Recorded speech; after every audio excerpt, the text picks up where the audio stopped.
jemaah muslimin muslimat dan adik-adik belajar kita yang dirahmati dikasihi oleh Allah Subhanahu wa taala.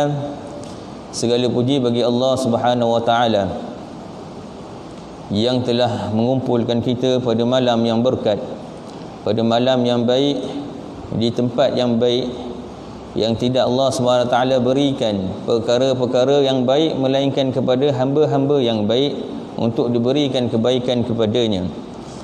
Allah SWT memberikan limpahan nikmat kepada hamba sama ada mereka beriman dengan Allah ataupun tidak. Keluasan sifat rahmannya Allah sehingga nikmat ini dapat dikecapi sama ada mereka beriman ataupun tidak beriman, iaitu nikmat dari segi mereka boleh memandang, mereka boleh hidup, makan dan minum, berkeluarga dan sebagainya. Ini nikmat dia panggil nikmat yang umum, keluasan rahmat Allah. Sekalipun tidak beriman, sekalipun tidak menyebut nama Allah, Allah Subhanahu wa taala melimpahkan rahmat kepada mereka.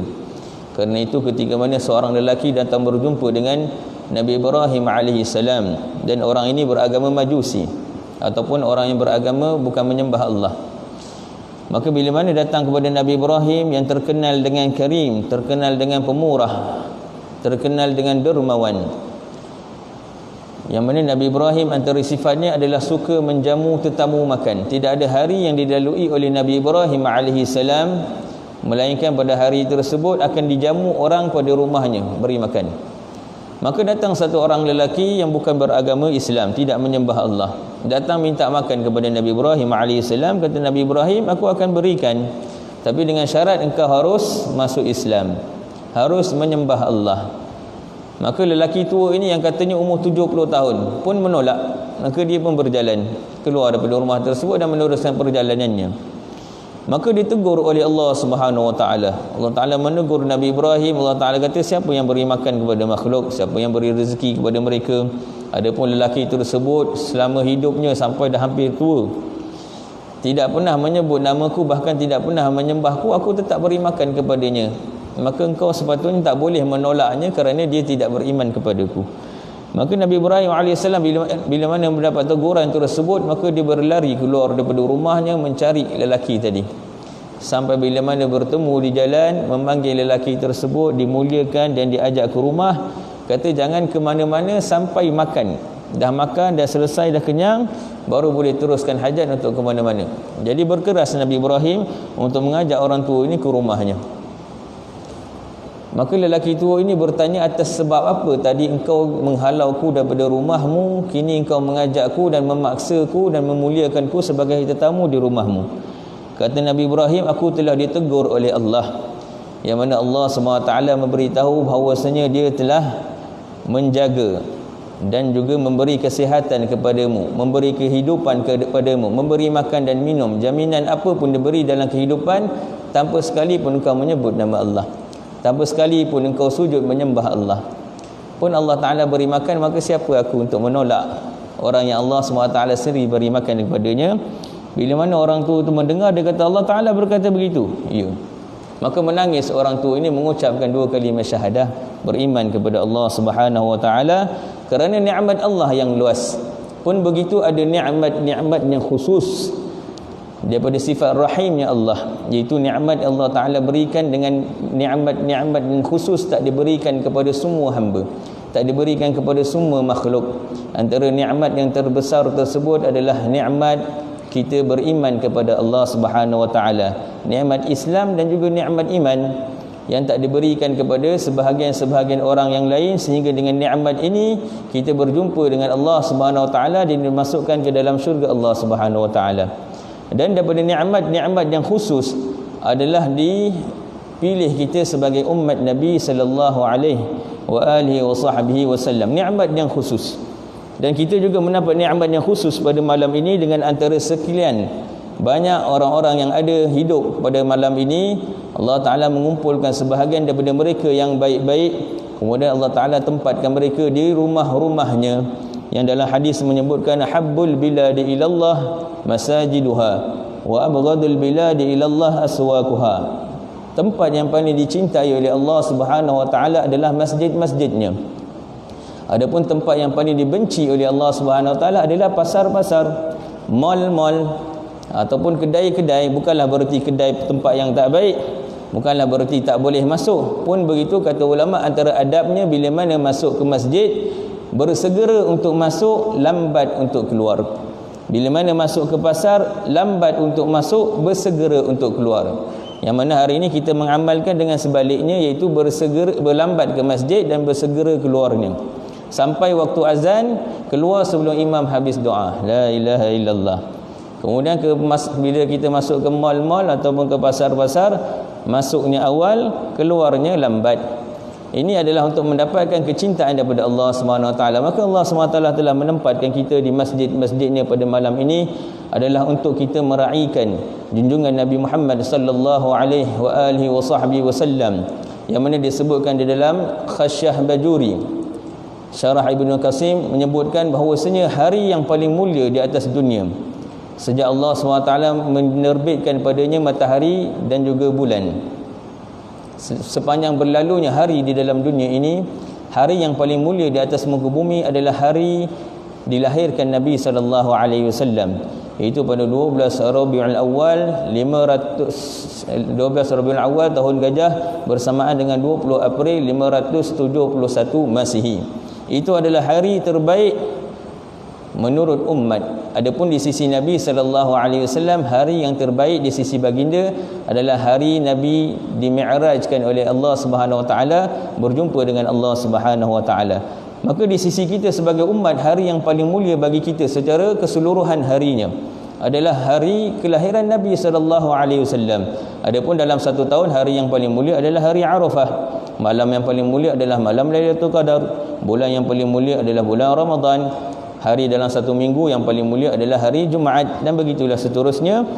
Maka hari kelahiran Nabi dijadikan hari yang paling mulia kerana padanya Allah Subhanahu Wa Taala turunkan rahmat bagi sekalian alam. Wa ma arsalnaka illa rahmatan lil alamin. Tidak aku utuskan engkau wahai Muhammad melainkan bagi rahmat sekalian alam.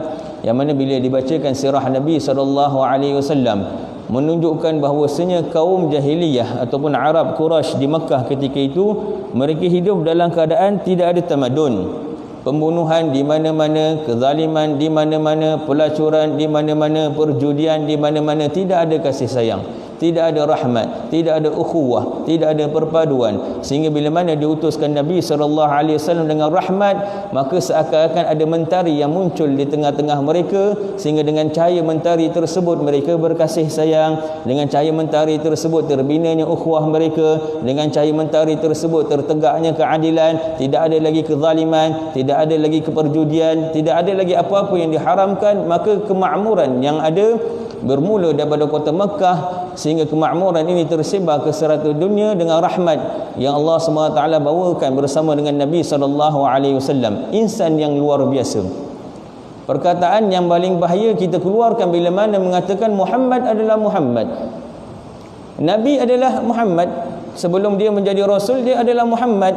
Sama seperti Muhammad di Malaysia yang lain, Muhammad itu, Muhammad ini dan sebagainya. Sampai diutuskan menjadi Rasul, barulah dia jadi Nabi, barulah dia dimulia. Tidak. Nabi SAW telah mulia. Bahkan sebelum alam diciptakan, Nabi telah mulia. Bahkan sebelum para Nabi diutuskan, Nabi adalah Nabi yang mulia. Bahkan sebelum Nabi 40 tahun, Nabi adalah Nabi yang mulia. Karena itu para Nabi-Nabi terdahulu, mereka diutuskan adalah salah satu tugasan mereka, selain daripada menyampaikan syariat, selain daripada mentauhidkan umat, selain daripada membawa umat dan menyembah Allah Subhanahu Wa Taala, salah satu tugas Nabi-Nabi adalah untuk memberitahu mereka nanti akan ada Nabi yang diutuskan, sebaik-baik makhluk, sebaik-baik Nabi, pemimpin dan penutup para Rasul, Muhammad sallallahu alaihi wasallam. Di dalam tafsir, Ibnu Katsir menyebutkan pada surah Saba ayat 15, laqad kana li saba'in fi maskanin ayah. Surah Saba ni nama satu orang raja daripada raja Yaman. Antara raja-raja Yaman, raja Yaman ni dipanggil sebagai raja Tubba', Tababi'ah. Tubba' dalam surah Qaf ada menyebutkan ashabul aikati wa qaumu Tubba'. Tubba' ni adalah nama raja-raja Yaman. Adapun kalau raja-raja Mesir, mereka disebut sebagai Aziz, ataupun Kibti mereka disebut sebagai Fir'aun, ataupun bagi raja Habsyah mereka disebut sebagai Najasyi. Dan begitulah raja-raja ada nama-nama dia. Ada presiden, ada sebut sebagai sultan, ada sebut sebagai gubernur, ada sebut sebagai begitu dan begini. Maka Raja Yaman mereka dia sebut sebagai Tubba'. Salah satu Tubba' pada zaman terdahulu bernama Sabak. Yang Nabi sebutkan di dalam hadis memiliki 10 orang anak. Antara raja yang hebat, raja yang berkuasa, beriman dengan Allah Subhanahu Wa Taala. Ketika mana hayatnya dia membacakan satu syair yang sedih, pilu dan panjang. Yang mana di penghujung syairnya menyebutkan apa? Sayamliku ba'da qahtanin nabi taka khabtatal khairul anami sumya ahmada ya laita anni wa ammaru ba'da mab'athihi bi'amin fa'aduduhu wa ahbuhu binasri bikulli marjaji wa bikulli rami mata yadhhar fakunu nasirihi wa man yalqahu yublaghu salami ataupun yublighu salami. Raja tersebut menyebutkan satu syair yang panjang, sehingga dalam syair ini dia menyebutkan bahawasanya sesudah zaman Kahtan menguasai kota Yaman ataupun menguasai pemerintahan ketika itu, maka mereka semua akan dikuasai oleh satu orang Nabi yang bertakwa lagi ahli ibadah, sebaik-baik makhluk yang bernama Ahmad. Ya laita anni, aduhai alangkah baiknya seandai aku diberikan usia 1 tahun saja untuk aku hidup bersama dengan Nabi tersebut. Nescaya akan kudukung dia dan kucurahkan segala kekuatanku untuk menolongnya, dan kugunakan segala senjata dan semua anak panah untuk membantunya. Manakala dia muncul, maka jadilah kalian sebagai para penolongnya, dan barang siapa yang bersua dengannya, sampaikanlah salamku kepada jauh. Sabak ni zaman jauh, zaman sebelum Nabi Sulaiman AS, beribu tahun sebelum Nabi SAW telah berwasiat, siapa yang berjumpa dengannya, sampaikan salamku kepadanya. Maka ini adalah keturunan daripada Bani Israel, daripada keturunan kata orang-orang Yahudi juga, yang mana mereka ni beriman dengan syariat Nabi Musa dan seterusnya. Maka Raja Sabak ini telah berpesan kepada kaumnya, kepada menterinya, kepada anak cucunya, barang siapa di kalangan kalian yang berjumpa dengan Nabi tersebut, sampaikan salamku kepadanya. Dan begitu juga Nabi Isa AS dalam Al-Quran menyebutkan, wa idh qala Isa ibn Maryam ya bani Israil inni rasulullah ilaikum musaddiqan lima baina yadayya minat taurah wa mubashiran bi rasulin ya'ti min ba'di ismuhu Ahmad falamma ja'ahu bil bayyinat qalu hadha sihrun mubin. Surah apa tu? Surah Saf.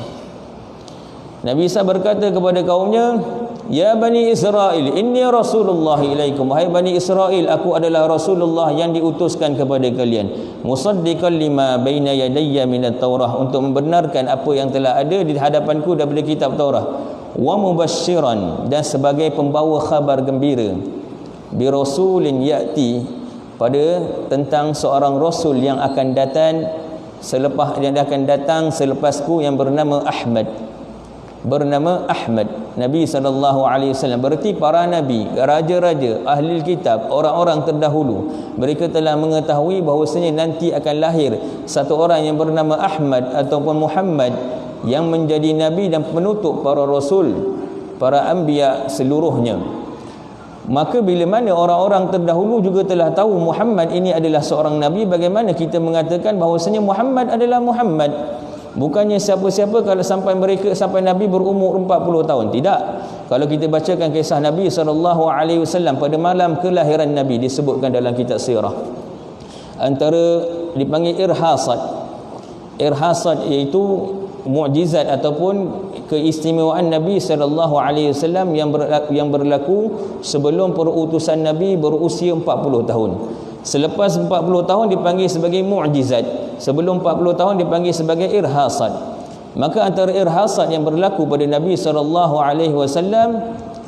adalah pada hari kelahiran Nabi, yang Sayyidatina Aminah menceritakan sendiri bahawasanya pada malam aku melahirkan Muhammad, keluar daripada rahimku cahaya yang menerangi istana-istana di kota Busra, istana-istana di kota Syam. Bahkan penduduk Mekah ketika itu melihat cahaya tersebut. Bahkan orang-orang di Parsi, orang-orang di Rom, bahkan seluruh dunia menyaksikan pada malam tersebut ada cahaya yang keluar, yang menerangi, yang dikatakan lailatun kanahariha, sehingga kan malam seakan-akan waktu siang, terang benderang dengan cahaya tersebut keluar daripada rahimnya Sayyidatina Aminah pada malam kelahiran Nabi SAW.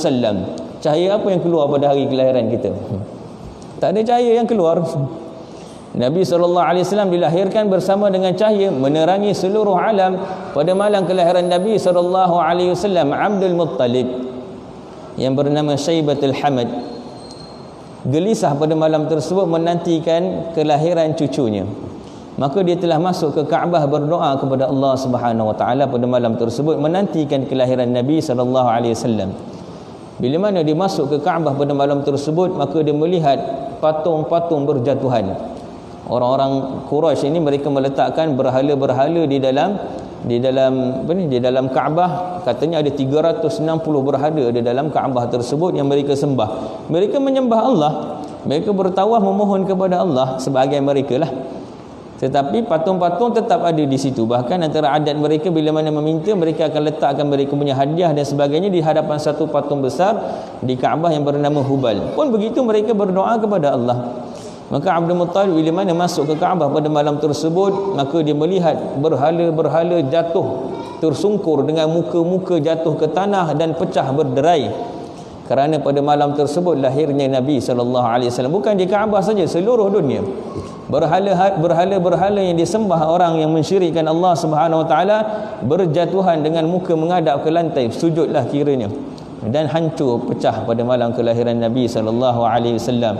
Yang juga tiang-tiang istana Raja Parsi yang bergoncang 14 tiangnya pada hari kelahiran Nabi SAW. Sirah tentang ini panjang, menceritakan keajaiban pada malam tersebut. Disebutkan dalam pelbagai kitab sirah dengan pelbagai cerita keajaiban pada malam kelahiran Nabi SAW, yang mana orang-orang ini tahu yang lahir pada malam tersebut adalah Nabi. Sedangkan ibunya Sayyidatina Aminah juga tahu yang dilahirkan itu adalah Nabi. Dalam kitab sirah menyebutkan Sayyidatina Aminah mendengar suara. Dalam kitab Ibn Hisham bahkan menceritakan Sayyidatina Aminah mendengar bahawasanya engkau akan melahirkan pemimpin, engkau akan melahirkan Nabi bagi umat ini. Ibunya juga tahu anaknya adalah Nabi, engkau melahirkan Nabi bagi umat ini. Kerana itu bacalah a'udzubillahil wahid min kulli syarri hasid. Diajarkan kepada Sayyidatina Aminah untuk bacakan doa tersebut untuk minta berlindung daripada segala keburukan. Ada suara yang mengajarkan. Disebutkan dalam kitab sirah, bukan cerita dongeng. Sirah Ibn Hisham adalah antara sirah yang paling sahih yang untuk kita rujuk pada zaman ini. Antara kitab sirah yang paling sahih, sirah Ibn Hisham menceritakan bahawasanya Sayyidatina Aminah mengetahui anaknya adalah seorang Nabi. Maka bila mana dia melahirkan Nabi SAW, kemudian setelah melahirkan Nabi, dia menyusukan Nabi selama beberapa hari. Kemudian disusukan oleh Suwaibah Al-Aslamiyah. Suwaibah Al-Aslamiyah adalah hamba kepada Abi Lahab. Abi Lahab bila mana mendapat perkhabaran daripada Suwaibah Al-Aslamiyah bahawasanya Aminah telah melahirkan seorang bayi lelaki, kebanggaan orang Arab bila mana mendapatkan anak lelaki, mereka berbangga sehingga kegembiraan tersebut Abu Lahab keluarkan, memerdekakan Suwaibah Al-Aslamiyah. Kemudian dikeluarkan perbelanjaan yang besar untuk diberi makan kepada penduduk Quraisy atas kegembiraan kelahiran Nabi SAW. Sehingga disebutkan dalam riwayat oleh Sayyidina Abbas, kata aku melihat Abu Lahab dalam mimpiku. Maka dia bertanya kepada Abu Lahab, apa yang Allah Ta'ala buat kepadamu? Apa yang berlaku pada dirimu sekarang? Kata Abi Lahab, masuk neraka lah, mana lagi kan. Dalam Quran pada sebut nama ni, tabbat yada Abi Lahab wa tab. Nak bagi mana lagi? Kalau Quran pun dah mencela Abi Lahab sebagai orang kafir, masuk neraka. Hanya sahaja pada setiap hari Isnin Abi Lahab diberikan kerehatan, juga diberikan minum daripada antara jari telunjuk dan juga ibu jarinya ada air yang keluar di sini, dihisap, diminum pada setiap hari Isnin sebagai rahmat Allah kepada Abi Lahab. Adalah sedikit atas sebab dia bergembira dengan kelahiran Nabi SAW. Orang biasa Nabi SAW ketika mana Sayyidatina Halimatus Sa'diyah datang ke kota Mekah untuk membawa bayi susuan, untuk mencari bayi susuan. Bukan dia saja, ramai orang-orang daripada perkampungan Bani Sa'ad datang ke kota Mekah, yang mana adat mereka ketika itu, orang-orang bandar ni, orang kota ni, mereka tak boleh pelihara anak sendiri, satu aib bagi mereka. Maka anak-anak dipelihara di kampung-kampung supaya besarnya dalam keadaan lasak, supaya membesar dalam keadaan kuat, supaya membesar dalam keadaan tidak manja. Tak boleh tak tahu itu, tak tahu ni, itu sikit nangis, itu sikit nangis, kena cubit sampai ke balai polis ceritanya, la ilaha illallah. Maka orang-orang ni dibesarkan dengan lasak. Orang-orang ini dibesarkan dengan kuat. Antara adat ketika itu, satu kebanggaan bagi mereka mendapatkan anak lelaki dan dilantik sebagai pemimpin, dilantik sebagai pejuang, penegak bangsa mereka, kebanggaan bangsa mereka mendapat anak lelaki. Bukan yang manja, bukan yang tak boleh itu, bukan yang menangis dan sebagainya. Dan untuk mendapatkan itu dididik daripada bayinya. Bukan dah besar baru diajarkan perjuangan, daripada kecil dah diajarkan perjuangan, maka dihantarkan ke kampung-kampung untuk kekuatan mereka, untuk mantap, untuk lasaknya mereka. Maka Halimah Sa'diyah datang dengan menaiki seekor keledai tua bernama Kamra. Kemudian suaminya menaiki seekor unta betina yang sangat kurus, tak mempunyai susu, bersama dengan anak mereka yang bernama Abdullah ataupun Damrah, anaknya Halimah Sa'diyah, sebaya ataupun tua sikit daripada Nabi SAW. Maka anak tersebut sepanjang jalannya menangis, sepanjang malamnya menangis. Tidak pernah Sayyidatina Halimah bersama dengan suaminya dapat tidur dalam satu malam, kerana anak mereka tak tidur, menangis kerana kehausan. Mereka tidur bergilir-gilir menjaga anak tersebut. Pun begitu, bila mana sampai ke kota Mekah, mereka sampai dalam keadaan lambat kerana kawan-kawan dah mendahului. Kenderaan dia kenderaan yang lemah, kenderaan mereka kenderaan canggih. Kalau canggih maksudnya unta-unta mereka kuat. Unta Halimah ni tak cukup makan, keledai ni pun dah tua, jalannya lambat. Sampai di Mekah, bayi-bayi susuan yang lain telah diambil, melainkan satu bayi yatim. Satu bayi yatim yang tak ada orang ambil. Bahkan Sayyidatina Halimah sendiri pun tak nak bayi tersebut. Dia katakan, aku tak mengambil bayi ini, melainkan hanya semata-mata dah tak ada bayi lain. Halimah mengatakan, aku tak ambil bayi ini, aku mengambil bayi ini hanya semata-mata tak ada bayi lain dah. Apa yang anak yatim ni boleh berikan kepada kita, wahai suamiku?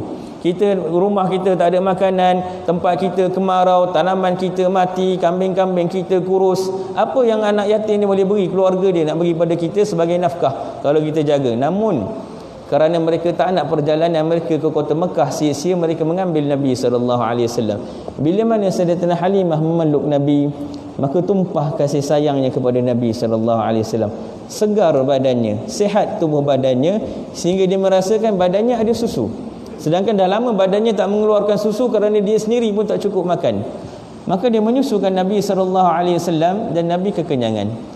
Disusukan anaknya Damrah ataupun Abdullah, dan Abdullah kekenyangan. Ditidurkan mereka berdua di kemah.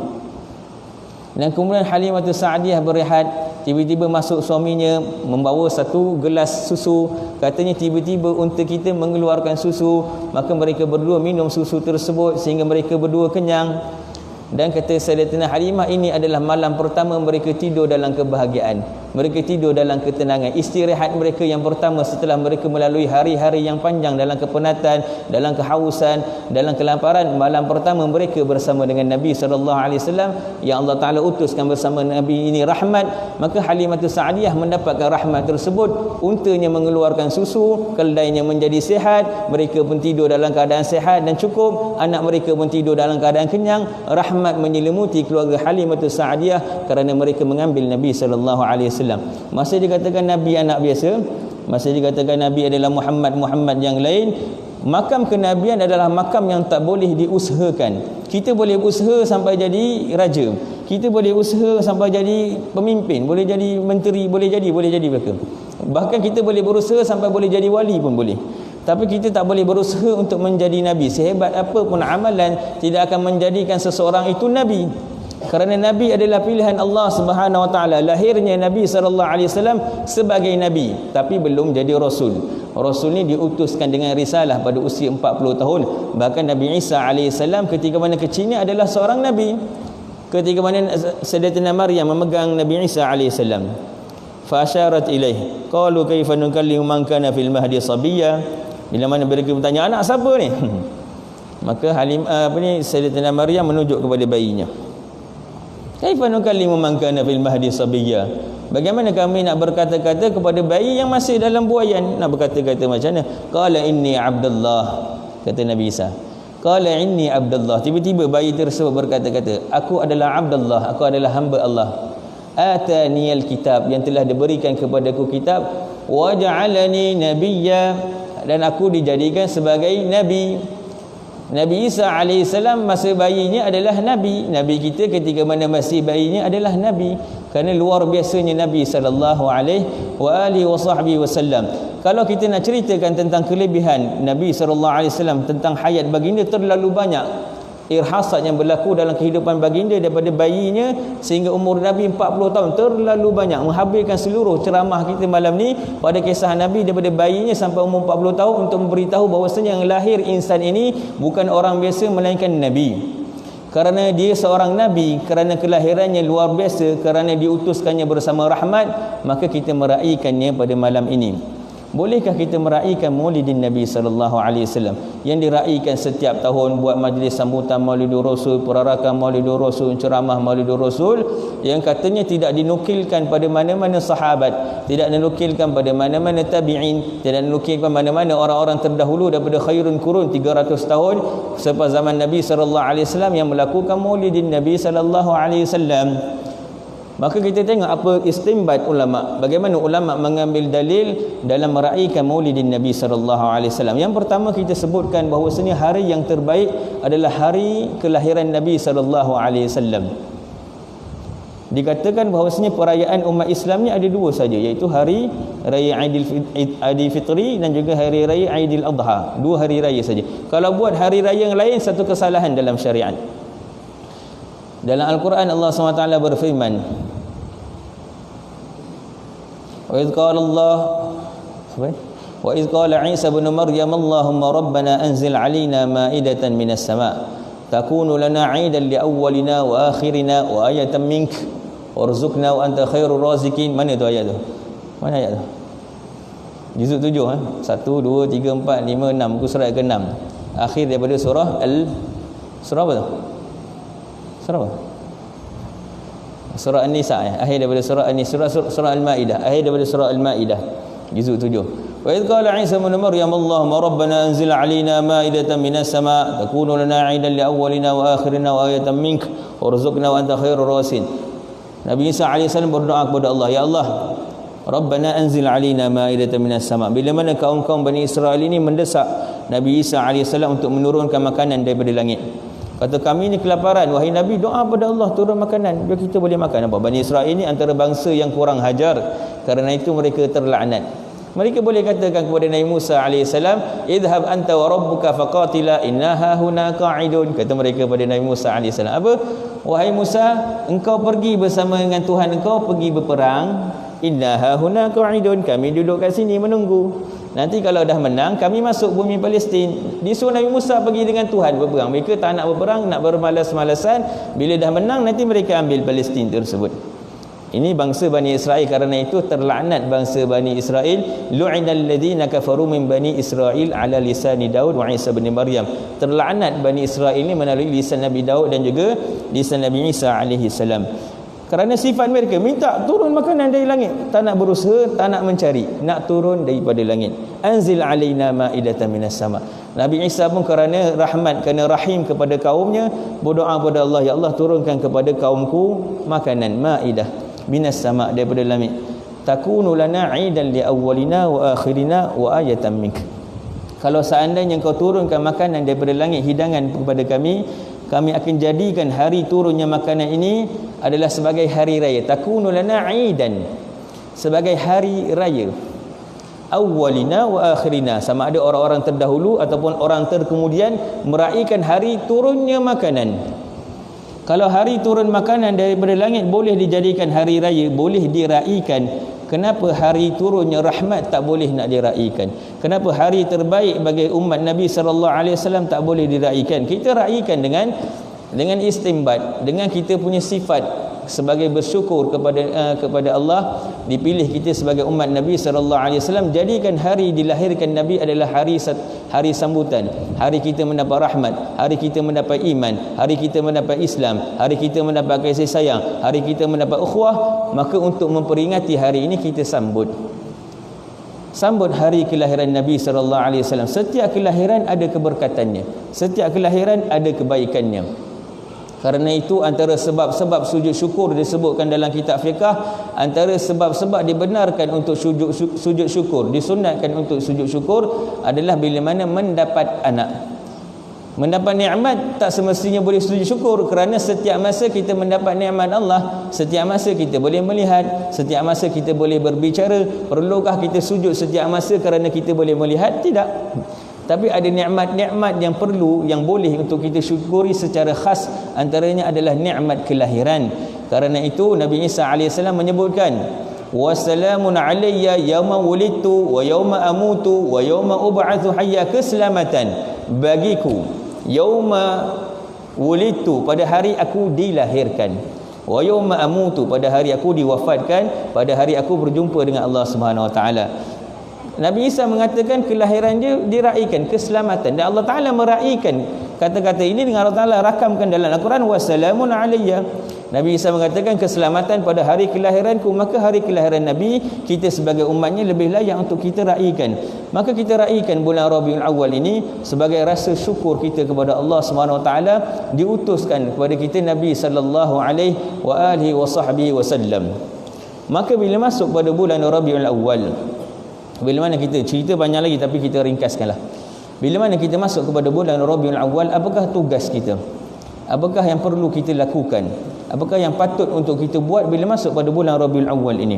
Adakah cukup dengan kita sambut? Adakah cukup dengan bacaan selawat? Adakah cukup dengan meraikan, buat sambutan itu dan begini kemudian habis? Tidak.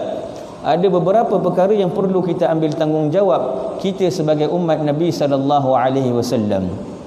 Yang pertama, bila mana masuk kepada Rabiul Awal, hendaklah kita memperbanyakkan selawat kepada Nabi sallallahu alaihi wasallam. Hari yang sebelumnya tidak ada amalan selawat. Bermulanya selawat dengan kelahiran Nabi sallallahu alaihi wasallam. Ada insan bernama Muhammad. Maka setelah itu ada syariat untuk berselawat, sehingga disebutkan dalam Al-Quran, innallaha wa malaikatahu yusalluna 'alan nabi. Innallaha wa malaikatahu yusalluna 'alan nabi. Allah Ta'ala dan para malaikat berselawat kepada Nabi.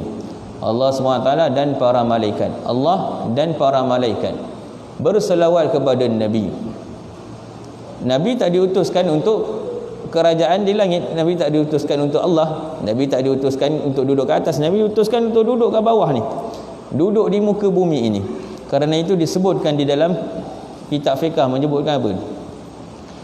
Dikatakan dalam bab tayammum, ada menukilkan pendapat satu orang imam mengatakan pada hari kelahiran Nabi sallallahu alaihi wasallam, bumi berbangga. Bumi berbangga dengan kelahiran Nabi sallallahu alaihi wasallam, sehingga dia mensuburkan buminya, tumbuhkan pohon-pohonnya, ditumbuhkan bunga-bunganya, sehingga bumi subur, indah, cantik, makmur, damai pada hari kelahiran Nabi sallallahu alaihi wasallam, dan bumi berbangga dengan perkara ini. Sehingga kan dia berkata kepada langit, pada permukaanku dilahirkannya Muhammad, pada permukaanku diciptakan Nabi daripada tanah permukaan bumi, dan Nabi dilahirkan dan duduk di atas bumi. Kemudian Nabi meletakkan dahi baginda yang mulia di atas bumi. Kemudian Nabi diberikan syariat Islam, dia utuskan sebagai Rasul di permukaanku, dan nanti Nabi ini juga dikebumikan di perutku. Berbangga bumi dengan langit. Maka ketika itulah Allah Subhanahu wa taala memberikan satu keistimewaan kepada bumi, dijadikan buminya masjid, dijadikan tanahnya suci. Kerana itu bagi umat Nabi sallallahu alaihi wasallam, mereka ada khususiat boleh untuk tidak bersuci menggunakan air, tetapi memadai dengan bertayamum saja. Kalau seandainya tak ada air, boleh bertayamum, ambil tepuk pada debu tanah, kemudian sapu pada muka, boleh bersolat. Dan mereka boleh bersolat di mana-mana permukaan bumi, di tanahnya, di rumputnya, di batunya, di mana-mana pun permukaan bumi ini suci bagi umat Nabi untuk mereka mengerjakan solat, melainkan yang jelas najisnya lah. Ini adalah diberikan kepada bumi atas sebab dia bergembira dengan kelahiran Nabi SAW. Ini disebut dalam kitab, ada nukilannya, ada riwayatnya, bukan cerita dongeng, bukan direka-reka, bukan kalam ulama. Ada riwayatnya menceritakan tentang perkara ini, boleh rujuk dalam kitab fiqh dalam bab tayammum. Maka kita pada hari kelahiran Nabi yang kita bergembira ini, yang pertama sekali adalah dengan kita berselawat kepada Nabi. Allah dan para malaikatnya juga berselawat kepada Nabi. Wahai orang-orang beriman, sallu alaihi, bersalawatlah kepada Nabi, bersalawatlah kepada Nabi, perbanyakkan selawat. Kita jadikan selawat ini sebagai rutin. Jadikan setiap hari kita ada waktu untuk berselawat.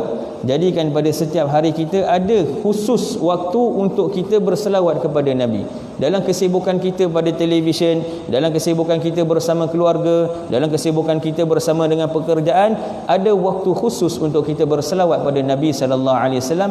Ini adalah sebagai menunaikan tanggungjawab kita sebagai umat, iaitu untuk kita sentiasa mengingati baginda dengan kita basahkan lidah untuk berselawat kepada Nabi sallallahu alaihi wasallam.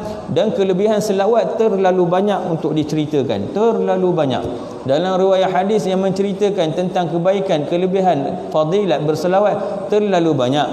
Antaranya yang paling masyhur adalah barang siapa yang berselawat kepadaku 1 kali, Allah SWT akan berselawat kepadanya 10 kali. Selawat di sisi Allah Subhanahu Wa Taala adalah rahmat.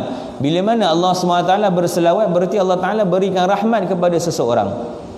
Antaranya Allah Ta'ala dan para malaikat berselawat kepada orang-orang yang berada di saf hadapan, mendapat selawat daripada Allah. Dan para malaikat, selawat daripada Allah adalah rahmat. Maka orang-orang yang diselawati oleh Allah mendapat rahmat. Bagaimana nak mendapat rahmat Allah? Dengan kita berselawat kepada Nabi. Amalan lain belum tentu diangkat. Kita bila mana mengerjakan solat, belum tentu solat kita diterima oleh Allah. Apa amalan pun yang kita lakukan di dunia belum tentu diterima oleh Allah Subhanahu Wa Taala. Semuanya tergantung di langit dan bumi. Kalau lulus, naik, Allah Taala terima. Kalau tak lulus, turun balik, dibuang amalan kita. Illa salatu ala nabi, melainkan selawat kepada Nabi dikerjakan dalam keadaan riak, dikerjakan dalam keadaan serba kekurangan, dikerjakan dalam keadaan apa pun, selawat tersebut diterima. Amalan yang paling diterima sekali adalah selawat tanpa syarat. Amalan lain banyak syarat. Selawat tidak ada syaratnya diterima oleh Allah Subhanahu Wa Taala. Dan Allah Taala bayar pula dengan Allah Taala pula berselawat kepada kita 10 kali. Memadai satu selawat pada Allah pada kita, dan memadai untuk kehidupan kita mendapat rahmat, kasih sayang, kebahagiaan, satu selawat daripada Allah. Tapi 10 kali Allah Taala berselawat untuk orang yang berselawat kepada Nabi. Berselawat juga pada orang tersebut malaikat. Maka malaikat berselawat. Bila mana malaikat berselawat adalah permintaan ampun, istighfar. Istighfar malaikat kepada orang. Bila mana malaikat berselawat berarti adalah istighfar malaikat pada orang tersebut, permintaan ampun. Istighfarnya umat Nabi ini memerlukan istighfar yang lain. Itu disebutkan oleh ulama. Bila mana umat ini beristighfar, mereka perlukan istighfar lain untuk istighfar mereka. Kerana pada hakikatnya istighfar ini adalah permintaan ampun kepada Allah dengan penuh kehadiran hati, dengan penuh tawajuh kepada Allah, meminta Allah Ta'ala mengampunkan dosa-dosa kita. Kena sedih, kena khusyuk, kena tawajuh. Pun begitu terkadang kita istighfar dengan lalai dan leka. Astaghfirullahaladzim, la ilaha illallah. Fikiran ke mana-mana, kedudukan kita ke mana-mana, hati kita pun ke mana-mana. Istighfar tu memerlukan istighfar yang lain pula. Istighfar tersebut tak mendatangkan keampunan pun, sebab pada dasarnya kita tak minta ampun pun, mulut saja menyebut. Tapi bila mana berselawat kepada Nabi, diberikan kepadanya keampunan dengan istighfar para malaikat kepada orang tersebut. Dan banyak lagi. Antaranya sahabat yang berjumpa dengan Nabi, tanya berapa banyak nak berselawat. Nabi kata, berapa engkau selawat? Kata, aku berselawat 1/3. Nabi kata, bagus, tambah lebih baik. Dia kata, separuh dan sebagainya. Sampai dikatakan seluruh waktuku adalah untuk berselawat padamu. Dijadikan seluruh waktu dia 24 jam untuk berselawat pada Nabi SAW. Maka Nabi mengatakan, idzan tukfa hammuk wa tughfar dzambuk, maka akan ditunaikan segala hajat-hajatmu dan diampunkan segala dosa-dosamu dengan berselawat pada Nabi SAW. Berselawat, ajak keluarga kita berselawat, sama ada dalam majlis maulid, sama ada bacaan selawat semata-mata, sama ada dalam sendirian kita selawat pada Nabi SAW, dan jadikan satu rutin tambahan selepas Rabiul Awal. Sebelum Rabiul Awal kita berselawat pada Nabi sebelum tidur 10 kali contoh. Maka masuk Rabiul Awal jadikan 20 kali, 100 kali, ataupun setidak-tidaknya jangan kurang daripada 5,000 kali, kata ulama. Sebaik-baik selawat, ulama katalah, bukan Nabi kata. Anjuran untuk memperbanyakkan selawat pada bulan Rabiul Awal adalah tidak kurang daripada 5,000 kali. Barulah kita ambil tanggungjawab untuk memperbanyakkan selawat. Kalau tidak, selawat kita masih belum level perbanyakkan selawat. Kalau hari Jumaat antara hari yang disunatkan selawat pada Nabi, perbanyakkan selawat pada Nabi, sekurang-kurangnya pada hari Jumaat tidak boleh kurang daripada 300 kali selawat. Kalau bawah 300 kali dikira selawat yang sedikit. Kalau 300 kali sekurang-kurangnya memperbanyakkan selawat, lebih lagi lebih baik. Yang masalah hari Jumaat, hari Khamis, hari Rabu sama je. Tak ada selawat pada Nabi melainkan dalam semayang. Itu pun sebab semayang syarat dia kena baca selawat. Kalau tidak, selawat dalam semayang pun tak baca. Inna lillahi wa inna ilaihi raji'un. Maka berselawatlah pada Nabi SAW yang pertama. Yang kedua adalah dengan kita membaca ataupun kita bacakan sirah Nabi SAW. Ada waktu untuk bacakan sirah Nabi SAW. Ada dia punya fadilat, ada keistimewaannya. Bahkan Nabi kita sendiri SAW juga diperintahkan untuk baca kisah-kisah Nabi terdahulu. Wa kullan naqussu 'alaika min amba'ir rusul ma nusabbitu bihi fuadak. Semua kisah-kisah Nabi terdahulu yang kami kisahkan kepadamu wahai Muhammad adalah untuk memantapkan jiwa. Maka kita juga membacakan kisah Nabi SAW untuk memantapkan jiwa. Kerana di rumah-rumah yang tidak dibacakan sirah Nabi, rumah-rumah yang tidak ada pembacaan ta'lim, tidak ada bacaan fadilat amal, daripada rumah-rumah ini lahirlah penentang-penentang agama, sekalipun mereka Muslim. Rumah-rumah yang tak dibacakan sirah Nabi, lahir daripada rumah ini penentang-penentang agama, sekalipun mereka Muslim. Kalau tak percaya, keluarkan arahan daripada kerajaan, dilarang wanita untuk keluar rumah di tempat-tempat yang bercampur dengan lelaki. Siapa yang marah? Orang Cina marah, orang India marah, orang Islam marah. Wanita-wanita wajib tutup muka. Siapa yang marah? Orang Islam marah. Sekolah lelaki dan perempuan wajib dipisahkan. Siapa yang marah? Orang Islam yang marah. Orang lain tak marah pun. Lahir daripada rumah-rumah adalah pembenci-pembenci agama. Maka hari ini kita mendengar suara-suara mengkritik tentang Nabi. Orang menceritakan ibu bapa Nabi ahli neraka. La ilaha illallah. Ibu bapa Nabi dalam neraka tanpa rasa bersalah, dengan rasa penuh keyakinan mak ayah Nabi ahli neraka katanya. Keluar daripada rumah-rumah kita pencela-pencela Nabi. Sunnah, pakaian sunnah bukan serban, bukan jubah, tak perlu pakai pun. Itu pakaian Arab jahiliyah, bukan pakaian Rasulullah. Rasulullah menghabiskan umurnya dengan penuh kemuliaan dengan pakaian tersebut. Dikatakan itu pakaian Arab musyrikin Mekah jahiliyah. Tidak ada sunnah. Pakaian Nabi pun dicela, sifat Nabi pun dicela, kehidupan Nabi pun dicela, ibu bapa Nabi pun dicela, sunnah Nabi pun tak diamalkan.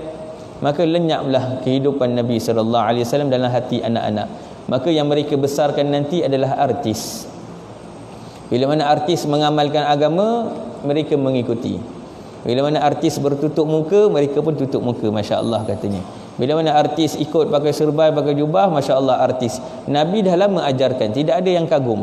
Dah lama Nabi ajarkan syariat, tidak ada yang kagum. Dah lama Nabi ajarkan kebaikan, tidak ada yang kagum. Bila mana dibuat oleh manusia-manusia, kita kagum, masya-Allah. Kita puji melambung, masya-Allah. Bahkan kalau ada yang menghina, kita marah. Kenapa dihina orang-orang buat baik? Tapi mulut-mulut yang sama ini juga menghina Nabi SAW. Tidak ada kekaguman pada Nabi. Tidak ada rasa kagum, ta'ajub pada Nabi sendiri. Bahkan bila mana diceritakan kelebihan-kelebihan Nabi, apa kata kita? Ini kisah dongeng. Dongeng ustaz-ustaz di masjid-masjid katanya. Ustaz-ustaz ni duduk masjid-masjid cerita dongeng gitu. Cerita benda-benda yang tak ada dalam hadis sahih, cerita benda-benda yang tak ada dalam hadis. Sirah Nabi dengan perbahasan hadis, dua perbahasan yang berbeza. Hadis satu perbahasan, sirah satu perbahasan. Orang yang sahih dalam sirah tidak sahih dalam hadis. Orang yang sahih dalam hadis tak meriwayatkan sirah. Kerana itu tidak ada sirah Imam Bukhari, tidak ada kitab sirah Imam Bukhari, mana tidak ada. Sirah Ibnu Hisham, tapi hadis Ibnu Hisham ada, tidak ada. Dua jalan perbahasan yang berbeza. Kerana itu perlu mendalami agama untuk mengetahui perkara ini supaya tidak bercelaru. Hari ini berlaku kecelaruan agama yang berbagai bentuk, berbagai jenis, bahkan hampir semua perkara digaduhkan. Kerana apa? Tidak kenal kepada Rasulullah, tak kenal kehidupan Nabi, sehingga bila mana disandarkan sesuatu kepada Nabi, kita rasa pelik, kita rasa ini bukan daripada Nabi, ini aneh, ini adalah benda-benda yang patut ditinggalkan. Bacakan sirah Nabi untuk kita kenal. Maka bila mana ada kenal, baru ada cinta. Bila mana ada cinta, baru ada ikutan, baru boleh mengikut. Kita bila mana ada isteri yang ada pasangan, isteri tu cakaplah apa pun, bang saya nak makan ni, suami beli. Bang malam ni kita sekian-sekian, pergi. Bang kita pergi bercuti, pergi. Bang malam kita beli. Sebab apa? Sayang kepada isteri. Maka dengan ada sayang akan ada ikutan. Kalau tidak ada sayang, apa-apa perintah akan dipanggil sebagai pergaduhan. Apa-apa perintah daripada orang yang kita tak sayang, kita akan anggap itu satu cabaran, kita akan anggap itu satu beban. Tapi daripada orang yang dicintai, segala perintah adalah indah, segala ajakan adalah indah. Bila mana tidak ada rasa cinta pada Nabi, maka segala suruhan Nabi kita anggap beban. suruh selawat beban, tutup aurat beban, itu beban, ini beban, semuanya beban. Ini susah, rawatib susah, solat sunat susah, duha susah, qiyamul lail susah, witir susah, zikir susah, majlis ilmu susah, i'tikaf di masjid susah, menghidupkan malam susah, makruh untuk melakukan perkara dunia selepas isyak pun susah, menghidupkan selepas subuh dengan amalan akhirat pun susah, maghrib dan isyak perlu diisikan dengan amalan-amalan akhirat pun susah. Sebab apa? Sebab kita anggap susah semua, tidak ada rasa cinta, semuanya susah. Maka kerana itu pada zaman Nabi SAW ada satu orang Yahudi. Banyak dah masa ni, boleh cerita lagi ya. Satu orang Yahudi yang kerjanya mengajarkan kitab Taurat di negeri Syam.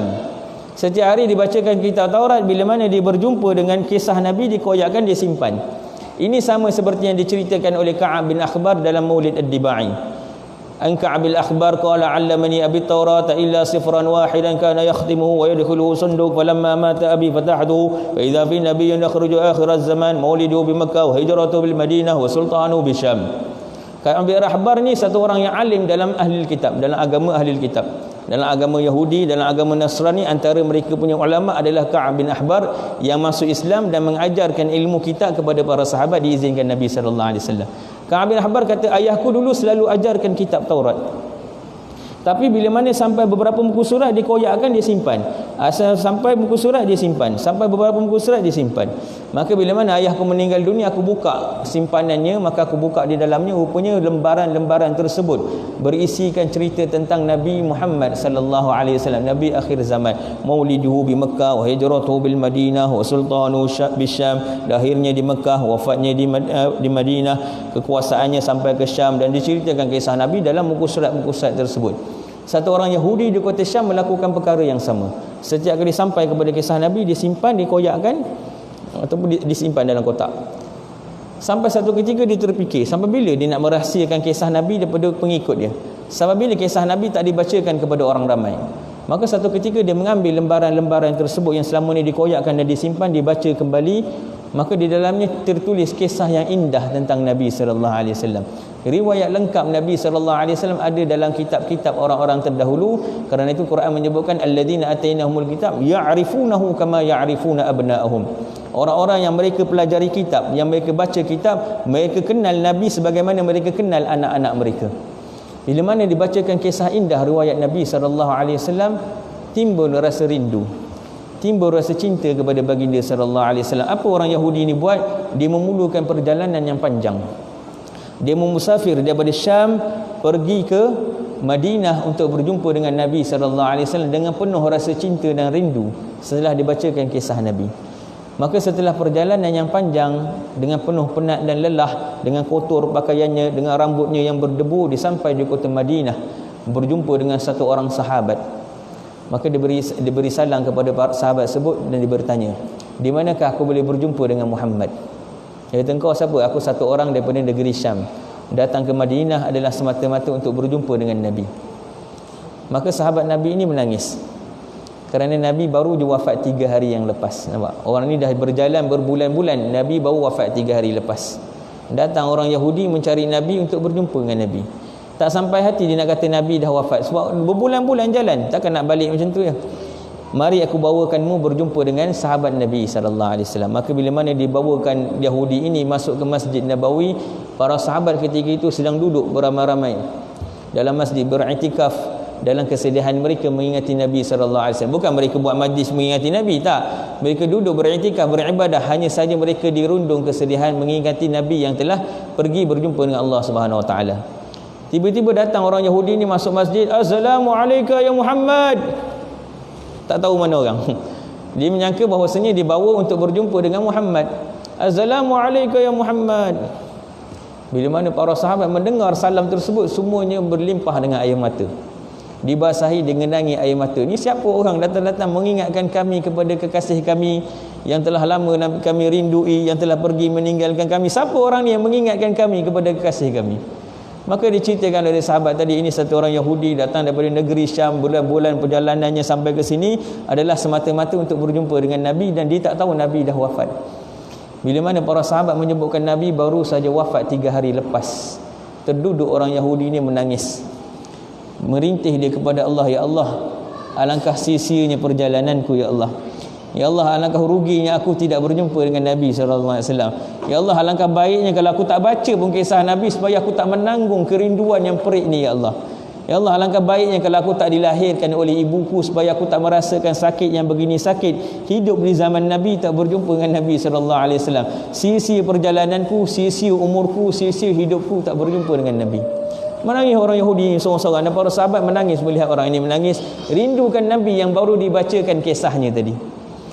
Maka kemudian dia meminta kepada para sahabat, tunjukkan kepadaku manakah jubah Nabi sallallahu alaihi wasallam. Ada pakaian baginda, tunjukkan padaku.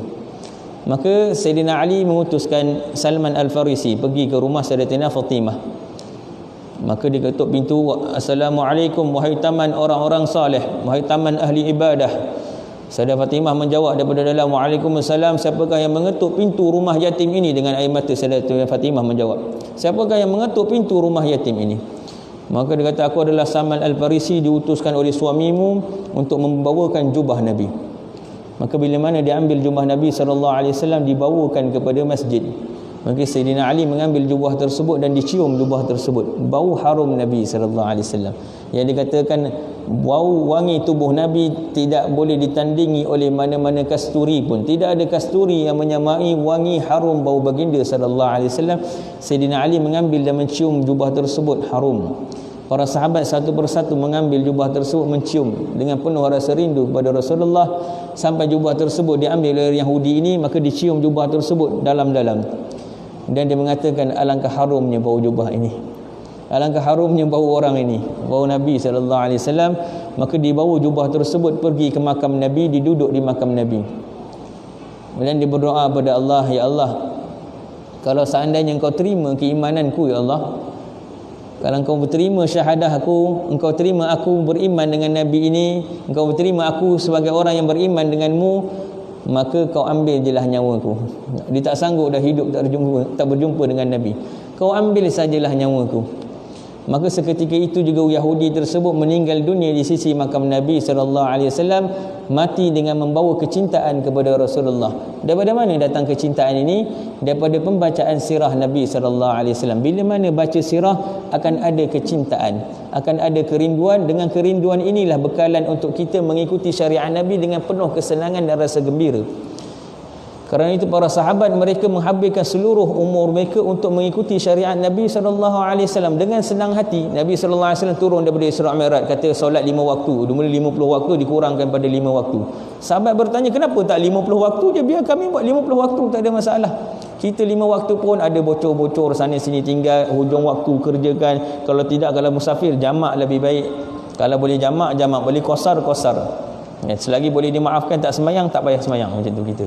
Tapi mereka lagi banyak boleh semayang, lagi banyak rakaat lagi baik, kerana rindu. Maka kerana itulah satu ekor tunggangan Nabi yang bernama Ya'fur, keldai Nabi sallallahu alaihi wasallam, namanya Ya'fur. Maka Ya'fur setiap hari berada di pintu rumah Nabi sallallahu alaihi wasallam untuk mengambil Nabi. Maka Nabi akan naik Ya'fur, kemudian Nabi pergi menunaikan hajatnya. Maka satu ketika Ya'fur ini duduk di hadapan pintu rumah Rasulullah, menantikan kekasih hatinya, tapi tak keluar. Duduk sampai petang, tak ada orang naik. Besok datang lagi, duduk lagi, tak ada orang naik. Esok datang lagi Ya'fur ni duduk depan pintu Nabi, tak ada orang naik. Sampai seminggu, 2 minggu, sebulan, tahulah Ya'fur bahawa sebenarnya kekasih hatinya telah berjumpa dengan Allah SWT. Kekasih hatinya dah tak ada. Apa Ya'fur ni buat? Dia pergi kat satu perigi buta, perigi yang dah tak ada air, di pinggiran kota Madinah. Dia berjalan di dalam satu kebun, ada satu perigi buta yang dah tak ada air. Dicampakkan dirinya ke dalam perigi tersebut, mati membawa kecintaan kepada Nabi sallallahu alaihi wasallam. Keldai kerana cinta kepada Nabi begitu hayatnya, tak sanggup hidup tanpa Rasulullah. Kerana itulah sebatang pohon tunggul tamar yang kita sedia maklum kisahnya. Bila mana Nabi sallallahu alaihi wasallam dibuatkan mimbar, maka Nabi berkhutbah di mimbar. Nabi tak bersandar lagi pada pohon tamar tersebut. Maka pohon tamar ini menangis, merintih sebagaimana rintihan bayi, sebagaimana rintihan unta katanya, sehingga rintihan ini boleh didengari oleh semua sahabat. Bising dengan rintihan, semua boleh dengar. Maka dibawa kepada Nabi sallallahu alaihi wasallam. Maka Nabi bertanya kepada, Nabi duduk, Nabi peluk batang tamar ini, Nabi bertanya kepada dia, Nabi beri dia pilihan. Sama ada engkau mahu aku duduk kembali di sisimu, berarti Nabi tak guna dah mimbar, Nabi guna balik batang tamar ni, ataupun engkau aku tanamkan di dalam syurga. Engkau aku tanamkan di dalam syurga dan engkau akan minum air daripada syurga dan buahmu akan dimakan oleh orang-orang soleh. Mana engkau pilih? Maka kata batang tamar ini aku pilih untuk duduk di syurga. Dia kata Nabi, aku akan tanamkan engkau di syurga, di sana engkau akan meminum sungai-sungai syurga dan buah-buahmu akan dimakan oleh orang-orang saleh. Maka kata Nabi SAW, kalau batang tamar ini tak didiamkan, nescaya dia akan menangis sampai hari kiamat. Bukannya Nabi tinggalkan dia, Nabi pindah tempat dia. Kerana itu Hasan Al-Basri bila mana dibacakan kisah ni, dia akan buat bunyi. Sebab apa? Sebab dia kata kalau batang tamar pemerintih rindukan Rasulullah, kenapa kita umat tak merindukan Nabi SAW? Kerinduan ini datang daripada kisah Sayyidina Bilal radhiyallahu anhu. Bila mana wafatnya Rasulullah, dia keluar daripada kota Madinah kerana tak sanggup berjalan di lorong-lorong yang ada Nabi. Pandang lorong ni ada Nabi, pandang lorong sana ada Nabi, pandang lorong depan ada Nabi, pergi masjid dia nampak Nabi dah tak ada. Kenangan bersama dengan Rasulullah muncul di fikiran. Maka dia keluar daripada kota Madinah, dia pergi ke Syam, duduk di sana sampai 6 bulan. Dia bermimpi jumpa Rasulullah. Rasulullah kata, wahai Bilal, kau benci kepadaku, kenapa tak ziarah kepadaku? Maka Bilal balik semula. Kemudian para sahabat minta dia untuk azan, dia tak nak azan. Aku hanya azan pada zaman Rasulullah. Maka kemudian datang Hasan dan Husain radhiyallahu anhuma, minta Sayyidina Bilal untuk azan. Maka Sayyidina Bilal pun azan, Allahu Akbar, Allahu Akbar. Maka ketika itulah banjir tangisan air mata di kota Madinah. Mereka kata Muhammad masih hidup, Nabi masih hidup, Rasulullah masih hidup. Nampak? Azan tersebut mereka dengar pada zaman Nabi. Bila mana azan yang sama mereka dengar, ingatan, memori, imbauan mereka pada Rasulullah muncul kembali. Maka seluruh kota Madinah keluar daripada rumah-rumah mereka. Muhammad masih hidup, Rasulullah masih hidup, Rasulullah masih hidup. Namun begitu bila mana Bilal azan sampai kepada asyhadu anna Muhammadar Rasulullah, Bilal sendiri jatuh pingsan, tak mampu nak menanggung kerinduan tersebut. Dia tak mampu nak menghabiskan lafaz Muhammadur Rasulullah kerana terlalu sedih mengenang kepada Nabi SAW. Kerinduan para sahabat. Bila mana Sayyidina Bilal radhiyallahu anhu sampai kepada hujung hayatnya, maka keluarganya menangis. Mereka berkata, wa kurabah, wa kurabah. Dia kata alangkah sedihnya. Kerana apa? Engkau dah nak mati, dah nak pergi, dah nak berjumpa Allah SWT. Sayyidina Bilal mengatakan wa turabah, bahkan wa turabah, bahkan alangkah indahnya, alangkah baiknya, kata Sayyidina Bilal. Orang-orang yang sedih kata wa kurabah. Wa kurabah ni maksudnya sedih lah, sebab mereka akan berpisah. Sayyidina Bilal kata wa turabah, alangkah indahnya. Ini hari yang ditunggu oleh Bilal. Kata ini hari yang aku tunggu-tunggu. Ghadan alkal ahibbah, besok aku akan berjumpa dengan kekasihku Muhammadun wa suhbah, Muhammad dan para sahabatnya. Kemudian Sayyidina Bilal pun meninggal dunia membawa kecintaan kepada Nabi SAW. Kecintaan ini perlu dididik pada diri kita dan anak-anak dengan bacakan sirah Nabi SAW. Yang seterusnya, panjang pula Yang seterusnya, yang ketiga pada bulan Rabiul Awal ini adalah bacakan, hidupkan sunnah Nabi SAW, amalkan sunnah Nabi SAW. Bulan Ramadan bulan diturunkan Al-Quran, maka kita jadikan bulan Ramadan bulan Al-Quran. Tadarus Al-Quran, imam tarawih ambil imam hafiz baca Al-Quran, buat khatam Al-Quran dan sebagainya. Ada bacaan Al-Quran, hizib Al-Quran untuk peribadi, hizib bersama dengan orang masjid. Tadarus Al-Quran, bulan diturunkan Al-Quran, bulan kelahiran Nabi SAW. Jadikan ianya waktu anjakan bagi diri kita untuk menghidupkan sunnah. Sunnah-sunnah yang tak dihidupkan dalam kehidupan kita, kita belajar untuk hidupkan. Bila mana kita dah baik pemakaian untuk pergi ke masjid, maka kita tambahkan dengan siwak. Nampak? Rakaatan bi siwak khairu min 70 rakaatan bighairi siwak. Rakaat yang dikerjakan dengan siwak lebih baik 70 rakaat yang tak dikerjakan dengan siwak. Sunnah Nabi. Maka kita amalkan sunnah Nabi. Sunnah ni ada banyak. Apa sunnah sebenarnya? Panjang dah cerita ni sebenarnya. Sunnah Nabi ini adalah amalan-amalan sunnat yang dilakukan ataupun diucapkan ataupun diakui oleh Nabi SAW. Ini sunnah. Dalam kita mengamalkan sunnah. Kalau belum hidupkan sunnah, hidupkan. Kalau kita dah amalkan sunnah, Rabiul Awal adalah sebagai penambahan untuk amalan sunnah. Kemudian istiqamah. Sampai tahun depan tambah lagi amalan sunnah, kemudian istiqamah. Sehingga akhirnya kita dapatkan banyak amalan sunnah dalam kehidupan kita dengan mujahadah. Perlu dididik diri ini untuk hidupkan sunnah Nabi. Dan Nabi sendiri beritahu, mengamalkan sunnah Nabi pada akhir zaman ni seperti mana menggenggam bara api. Tak boleh nak pegang, panas. Pegang bara api, dipegang macam ni gitu. Tak percaya, ini kita suruh anak-anak muda boleh nak pergi berdating semua lelaki perempuan, tapi pakai jubah serban, kata kita. Boleh nak main motor pakai jubah serban. Malu mana macam mana nak keluar pakai jubah serban. Suruh pergi mall suruh pakai jubah, malu. Sebab apa? Sunnah ni panas nak diamal. So kerjakan qiyamul lail. Bulan Ramadan bolehlah qiyamul lail, itu pun satu malam je. Itu pun 10 malam akhir. Cuba kata pada anak-anak kita bangun pukul 5 pagi setiap hari qiyamul lail. Kemudian baru solat subuh. Solat subuh pun anak-anak tak tahu ke mananya. Ini kan qiyamul lail. Sunnah Nabi qiyamul lail tak mampu nak diamalkan. Solat sunat rawatib, menutup aurat dan sebagainya. Antara sunnah adalah menutup aurat. Disebutkan di dalam kitab ulama menyebutkan bahawasanya pemakaian seseorang, dia katakan bahawasanya seseorang wanita, bukan lelaki, ini wanita, bila mana seseorang wanita berpakaian, sama ada baik ataupun buruk pakaiannya, maka akan dipandang pakaiannya pada 3 orang. Bila mana seseorang berpakaian wanita, bila mana mereka berpakaian, akan dinilai pemakaian mereka kepada 3 orang. Yang pertama, pada pendidikan ayahnya. Orang tengok seorang wanita berpakaian, orang akan tahu tarbiyah ayahnya bagaimana pada anaknya.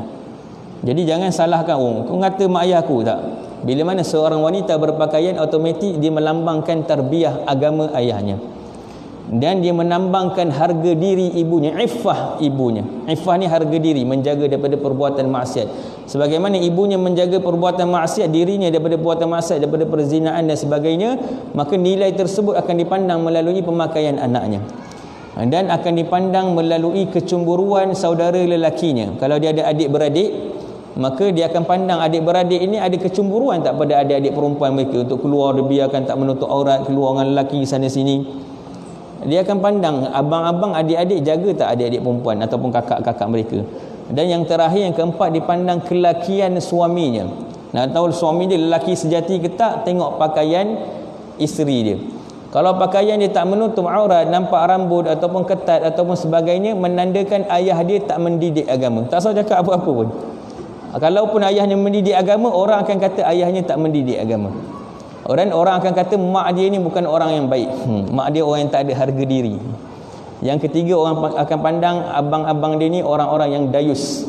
Tak boleh nak halang adik-adik punya pakaian, tak boleh nak sekat pemakaian adik-adik sampai nampak aurat timbul sana sini, nampak rambut.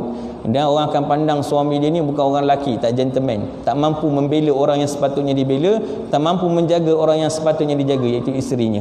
Mana dalilnya? Dalam Al-Quran menyebutkan, ya ukhta Harun ma kana abuki mar'a sau'in wa ma kanat ummuki baghiyya. Ya ukhta Harun, bila mana Sayyidatina Maryam mengandung, tidak ada bapanya, ditiupkan Ruhul Qudus. Allah Ta'ala tiupkan ruh dalam rahimnya Sayyidatina Maryam, melahirkan Nabi Isa AS tanpa bapa. Maka orang ramai melihat peristiwa ini, apa dikata mereka? Ya ukhta Harun, ma kana abuki mar'a sau'in wa ma kanat ummuki baghiyya. Kata, wahai saudara Harun.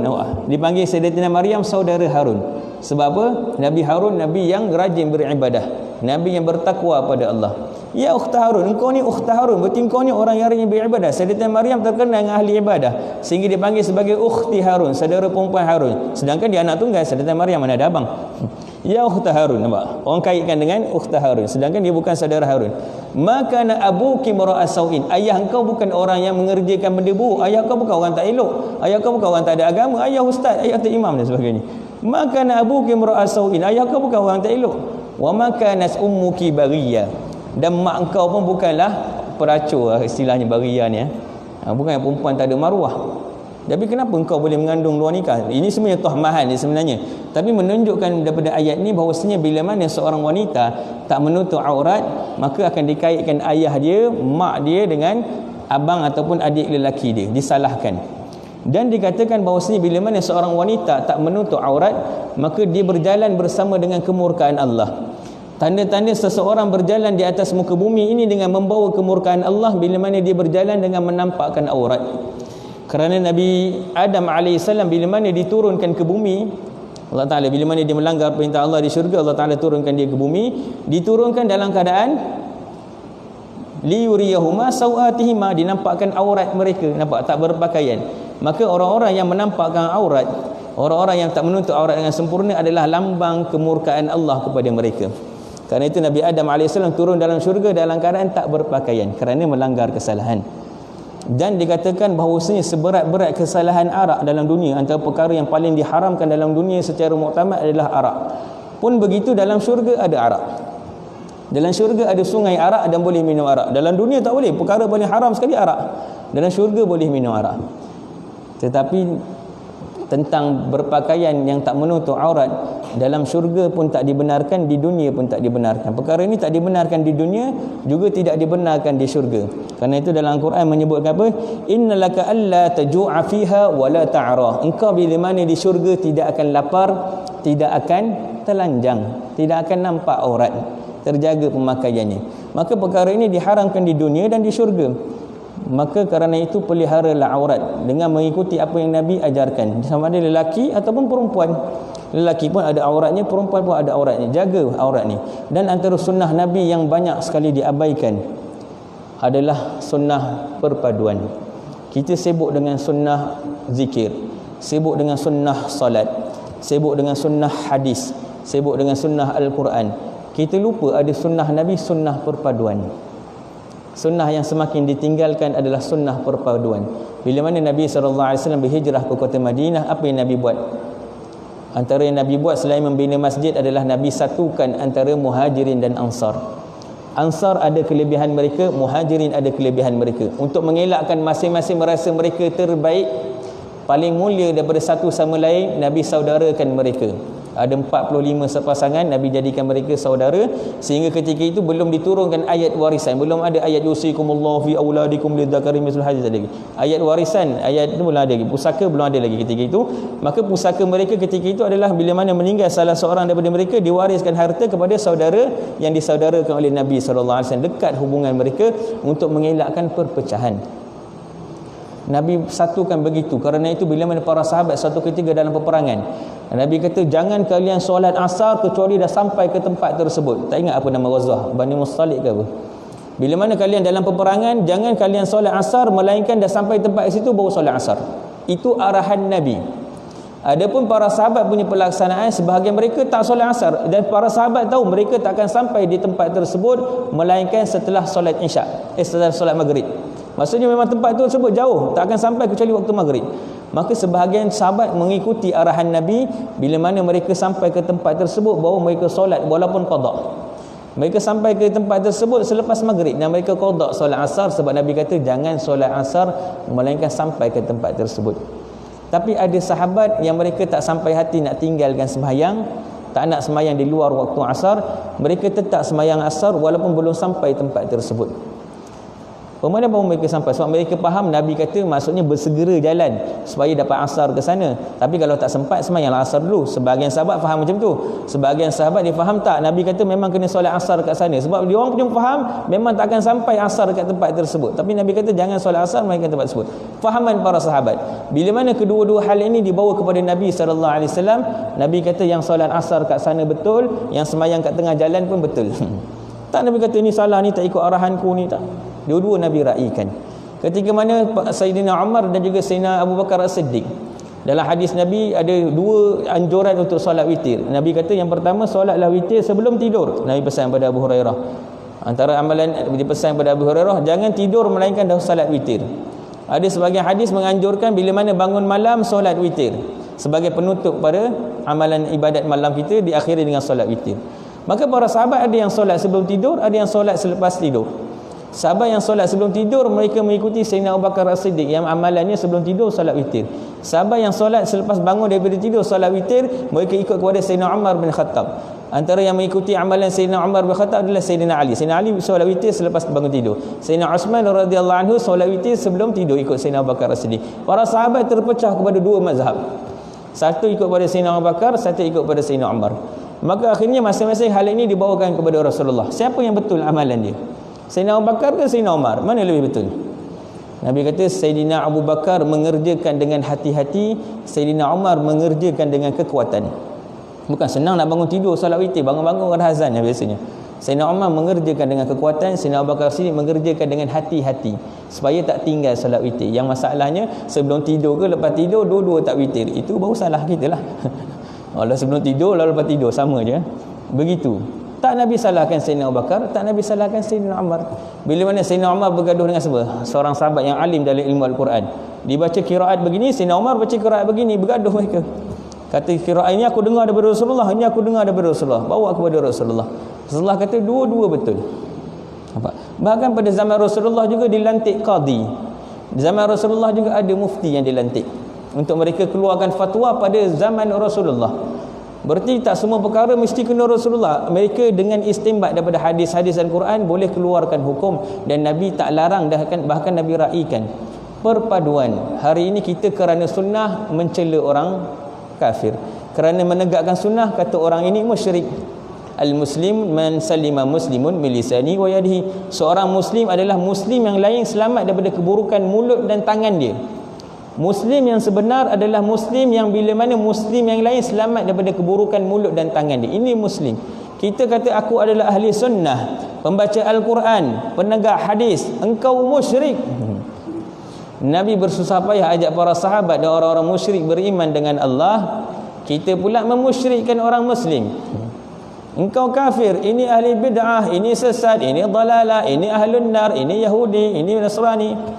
Agama Islam ini, sunnah ini, syariat Islam, ajaran Nabi, syariat Nabi tidak. Syariat hawa nafsu atas dasar Nabi. Maka sunnah yang ditinggalkan adalah sunnah perpaduan. Bersatu padulah. Dia berpegang kepada tak boleh tahajud pada ni, biarkan. Dia kata witir kena sebelum tidur. Witir selepas tidur. Nak buat maulid, buat maulid. Tak nak buat maulid, tak payah maulid. Boleh maulid dalam masjid, maulid dalam masjid. Tak boleh maulid dalam masjid, maulid keluar. Jangan gaduh. Nak talqin, tak nak talqin sudah. Nak baca tahlil, tak nak tahlil pun tak apa. Nak wirid lepas sembahyang, wirid, tak wirid tak ada masalah. Kunut, tak kunut. Ini bid'ah, ini sesat, ini salah, ini kufur, ini tak faham hadis, itu tak faham Al-Quran, ini menyimpang daripada agama, ini ikut ajaran Yahudi, ini ikut ajaran Nasrani, ini ikut Hindu. Itu bukan ajaran Islam. Ajaran Islam adalah perpaduan. Amalkan sunnah ni. Dan jangan pilih-pilih sunnah. Sunnah kahwin 4 orang lelaki, masya-Allah, ke depan. Siapa yang nak kahwin 4? Sunnah Nabi. Tahajud tak ada ke mananya. Bangun malam pun tidak.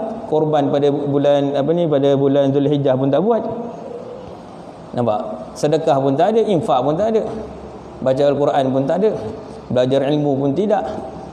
Kalau poligami, isteri 2. La ilaha. Jangan pilih-pilih sunnah. Ya ayyuhalladzina amanu dukhulu fis silmi kafah. Wahai orang-orang beriman, masuklah Islam secara keseluruhan. Jadi amalkan syariat Islam secara keseluruhan. Mana yang mampu kita ikut, yang tak mampu berusaha untuk ikut. Bukannya pilih yang ni, tolak yang ni, ambil yang ni, nafikan yang itu. Itu bukan sunnah, itu hawa nafsu. Maka bahagian daripada sunnah yang dihidupkan adalah menghidupkan seluruhan sunnah. Dan yang terakhir adalah bacalah maulid. Supaya ada aktiviti. Banyak sangat majlis lara, banyak sangat majlis maksiat pada Rabiul Awal ini. Maka kita hidupkan dengan majlis-majlis yang baik. Bukan ni bulan Rabiul Awal, bulan lain pun. Orang boleh buat konsert, kita buat konsert tapi nasyid, kasidah. Boleh. Orang boleh berkumpul untuk menyebut tentang artis dan benda-benda yang lalai, anugerah tu, anugerah ni. Kita buat juga. Anak-anak kita anugerah, siapa yang hafal kisah sahabat, siapa yang hafal ini, siapa yang hidupkan sunnah, siapa yang selawat, kita buat anugerah.